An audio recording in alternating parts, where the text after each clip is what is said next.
I worked in an office, but when I was near 65, they sort of felt that I was too old, and yet I would have loved to have worked longer. They wanted to employ a younger person, and I think you work as long as you feel like working. Your age is only a number. People who do physical work and those that live on the land and who are actually working for other people, like builders, for example,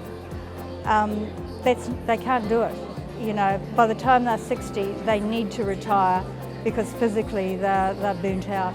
My downfall was that I resigned, whereas I shouldn't have resigned. I would have still been working today. I'm 74, and when I stopped working, it was very hard to get someone to employ me. You don't get people that want you to work in the 70s or 80s, whereas a lot of 70s and 80s would like to work.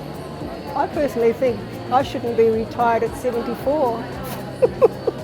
I think it's harder for those which are in more manual jobs to be able to stay in the workforce longer. Maybe they can't work an 8-hour day, but they can work a 4-hour day. Maybe they're better to work in the weekends when you've got a shortage of staff who don't want to work in the weekends. It's about finding the right role for that person. When I was 62, I was fine till 62, and then after 62 to 65 was a bit of a struggle.